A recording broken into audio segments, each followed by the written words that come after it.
Hi, everybody. I'm Brittany Lewis with Forbes Breaking News. Joining me now is Congresswoman Paulina Luna. Congresswoman, thank you so much for joining me. Thank you so much for having me on. You introduced legislation that would allow proxy voting for up to 6 weeks for new moms in Congress. So before we get into the legislation, can you talk a little bit about the inspiration behind it? Yeah, of course. So I recently introduced a resolution that would allow for members of Congress who give birth up to 6 weeks to vote by proxy. So back in August, right before I had my first child, I actually met with House leadership, and I had anticipated there'd probably be something, maybe guidance on whether or not I'd be able to vote and represent while I was recovering. Like many new moms, I didn't know what my recovery process would look like. I was hoping for the best, but it didn't end up being that way. And I was actually told by leadership that I would not be able to vote, and they said that it wasn't constitutional. So, my response to that is, well, look, how do you argue that it's constitutional to not allow me to vote when I represent over 700,000 people? And also, two, remember, we're at one of the slimmest majorities now in Congress since I think 1917. And so it's incredibly important that someone like myself is able to vote. And so moving forward, I actually had a really rough delivery. I developed something called preeclampsia, which can be a silent killer of pregnant women.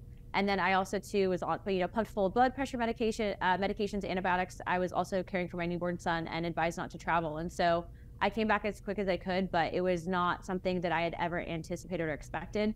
And so when I got back, I said, I really want to change this for future representatives. I'm one of 12 members to ever give birth in Congress, which is 0.1% of the entire member body that has come through these halls. And that needs to change because I'm not going to be the only person to ever give birth up here. And I just hope that the next person can have a better experience. So we're trying to change that legislation. And as you'll see, we're getting a lot of support from the media. We're getting a lot of support from the American people. And so I'm hoping that my colleagues across both sides of the aisle also decide to support it as well. That's just a mind-boggling stat. You're only one of 12 women who have given birth in Congress. Do you think that the lack of maternity leave given to lawmakers is deterring people in Congress from having kids and starting a family? Yeah, actually. So what I would say is the lack of maternity, I think just representation, and then also to legislation for members that are of, birthing age. It definitely does deter people from having kids. And as you heard earlier, one of my co-sponsors, a Democrat by the name of Sarah Jacobs, actually mentioned that she got her eggs frozen and that she's, essentially felt that she had to put that off because of the travel schedule. And to what I say in response is that, we're in 2024. We shouldn't be forced as women, especially lawmakers, as choosing between having a career and a family. I think that we can do both. And then also to think about the implications and really what it tells little girls across the country that, you can't have both. I simply don't agree with that narrative. And I'm not going to allow women, especially here, when we are such a small number, to be bullied into that mindset. And so I'm hoping that we will have support from both sides. I am a Republican and I'm a conservative at that. So to my colleagues that are Republicans that might be hesitant, I say, we are the party of pro-life and pro-family values. I hope you can support it in that. And then also to my colleagues across the aisle, I hope that they can support it, being that, they champion women's rights as well. Let's talk about Congresswoman Sarah Jacobs and how you two came together, because in a press briefing today, she did mention that she froze her eggs because she couldn't even imagine having kids right now while she's in Congress. How did you two come together? Because you both said that you're both the same age, you're both 34. So how did you both come together here? Well, so I came together with Representative Sarah Jacobs on the legislation. First of all, we worked on previous stuff before. I actually worked with her for some fertility amendments to the NDA to help service members that are trying to have children. And so we had connected one time previously on those issues. But, bipartisan work, especially right now in this political climate, it seems like it's few and far between. So this was an issue that we could both relate to. And also, too, she is one of the youngest members of the Democrat Party, and I am the youngest member of the Republican Party. And so for us both to be able to say, hey, look, we believe in these issues, but also too, we need to make sure that we are being fairly represented and that we are also too encouraging our colleagues and people considering running for office to truly represent what our country looks like. Up here in Washington, we have a lot of people that are older and there's a lot of men, and that's not a majority of the country. You have young working families across the country, and I think that we as members of Congress need to be cognizant of that and to encourage that as well if we truly want to represent this country. You had a band of bipartisan lawmakers behind you supporting this issue just today. Congresswoman Sarah Jacobs, Jared Moskowitz, Matt Gaetz, Tim Burchett, yourself, and you rarely see these members of Congress all coming together for a specific issue. So I am curious, have you spoken to Speaker Mike Johnson about it yet? I have. We do have a vast number of people working on this. As you also maybe have noted, there's Representative Rashid Tlaib, Mary Miller, and then also to Matt Gaetz and some other Republican members as well. But, when I initially asked Speaker Johnson about it back when he actually was at the time running to become Speaker and then later on became Speaker, he said that he looked at it through a pro-life lens and that he would consider supporting it.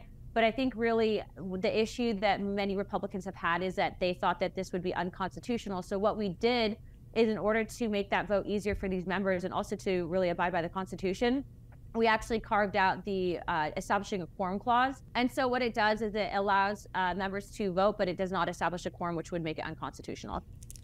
So like you did know, Republicans have been against proxy voting, and I know that this does predate your time in Congress, but at the height of the pandemic, over 100 GOP members of the House signed a lawsuit saying, hey, this is proxy voting is unconstitutional. So did your carve out there change a lot of minds? So my carve out does allow for people that had issues with it being a constitutional concern, because it does not violate the Constitution. It should make that vote easier for them, yes. And also, too, just so you know, we have a list of over 100 GOP members that did vote by proxy and over 200 Democrats. So there are people that voted by proxy, which is interesting because if they're going to not vote for this, but then they themselves voted by proxy, that's not to be accepted. Are any of those members who voted by proxy not supporting this now? So as of right now, depending on the numbers of members that actually voted by proxy, we haven't brought in the resolution to the floor yet. But in March, when we call it up, we'll see who decides to get onto it and who doesn't. And we'll know that answer. I know that this legislation's focused on women who have given birth specifically, but would you be open to expanding it to moms who adopt, or perhaps dads who are supporting the mothers who have given birth? As of right now, the legislation is written very narrow. We did that because we want to ensure that it's successful, being that the members that we're addressing are literally 0.1% of the entire congressional body as a whole. But I do think that moving forward into the 119th Congress, that is something that legislators are going to have to decide, is whether or not they are going to consider different, I think, proxy voting rules for if you are, for example, experiencing a death in the family, et cetera. But again, I mean, what members, at least on my side of on the aisle, on the Republican side, felt is that during 2020, during COVID, some of this proxy voting was abused. So it's really important that, one, we're not violating the Constitution, but also that these people are taking this vote seriously. And as you saw at the press conference today, Representative Tim Burchett, who never voted by proxy, said that, look, you can't fake a pregnancy. I've been able to see with my own eyes what Representative Luna has been able to do, and we need to make these exceptions for members that give birth. I do want to ask about another exception. Representative Sarah Jacobs, who you're working on, also supported another amendment last year. Congressman Jamie Raskin supported it as well, and I want to read part of his press release talking about the amendment. He wrote this, him and his team, quote, "This amendment would allow proxy voting in narrow medical circumstances to prevent the abuse of proxy voting that occurred in the 117th Congress. The amendment allows members to vote by proxy due to a serious medical condition, including any pregnancy-related condition, or if they are the primary caretaker of a spouse or dependent with a serious medical condition, if a doctor has recommended that they not travel." Is that something you would support too down the road? I know this is super narrow right now.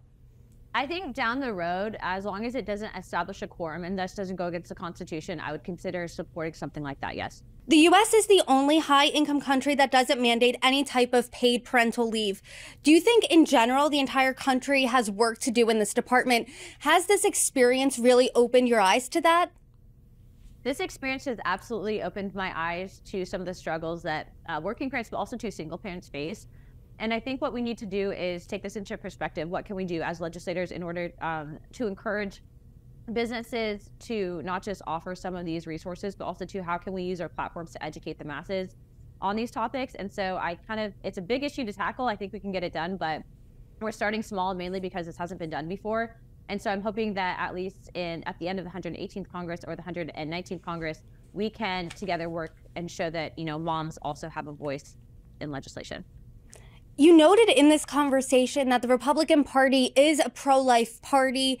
They are family first.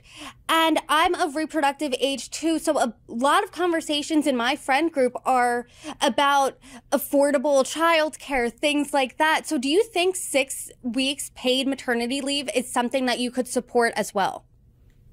As of right now, if I were an employer, I'd absolutely be giving that as an option to my employees. I think not only does it make your employee more productive long-term, but also too encourages a family environment. And I think right now in this country, a lot of people aren't talking about it, but we're facing a massive population decline. And so in an effort to, I think, encourage that and also to get those numbers up, I think that people should be offering that, yes. And aside from just employers, depending on who your employer is, you get this, do you think it should be a federal mandate? You know, I'm the first person that says I'm always for limited government, so I'd have to look into that more and talk about the implications with my teams about long-term on how that would impact financially these businesses and corporations. But what I can say is having gone through this experience, it has opened my eyes, and I definitely think that as a whole, if you are trying to say that you are pro-life, pro-family, that you should be embracing this. The New York Times wrote a profile about this specific topic, and I do want to quote them. They wrote this, quote, Luna says she has no child care and brings Henry, your son, to the Capitol almost every day she's in Washington, perching him on her desk through most of her meetings. So A, that sounds like the cutest meeting. First of all, I wish Henry was in this interview right now. But B, do you think affordable and available child care is an issue that you want to tackle in the future too? Oh, most certainly. I think affordable childcare is something, you know, even just looking at the Capitol daycare, it's expensive, right? Like as members of Congress, we're flying back and forth constantly. I can't really just set him in the hands of anyone. And as we're seeing right now, the one thing that becoming a mother has made me do is like really look into who's watching your children. You have to make sure people are qualified, that they're not criminals, you know, that they're going to be good with your children. And it's one of your most precious things, right? So you absolutely are going to want to be protective of just anyone really watching over your child. But I think that, you know, we live in a day and age where it seems like in, you know, European countries, even Asian countries, having children and having elders around, I think is more of a common thing. And here in our society and really our culture, it seems like, you know, women have been forced to either choose between having a job or having a child, that you are being told that you can't have both. And I simply disagree with that narrative. But I think that this is something that starting in my office, I mean, I even took my entire staff to go look at the Capitol daycare, and I told them, I said, look, because I have a lot of young women that work in my office. I said, you know, if you do have kids, don't worry about it. We'll figure it out. Like, you don't have to worry about job security. You're going to have a job here, and we want to encourage you to do that. And so it's going to be a long-term discussion, but I do think that as a society, if we make these things to the forefront of conversations, that we'll have, I think, a better avenue of attacking it, especially in regards to when you're talking about affordable childcare, when you're talking about paid maternity leave, all of these things. That's a really rare outlook that you have for a boss saying, hey, we're going to figure it out. Don't worry about it. That must have been a big relief to your staff members. But I'm curious, since you became a mother within the recent months, what do you think is missing from this conversation nationally? I think nationally, a lot of people, and what's really missing from the conversation is that, you know, you have legislators, so many people up here, it's a consolidation of power, but that aren't actually engaged in the process of like being young families.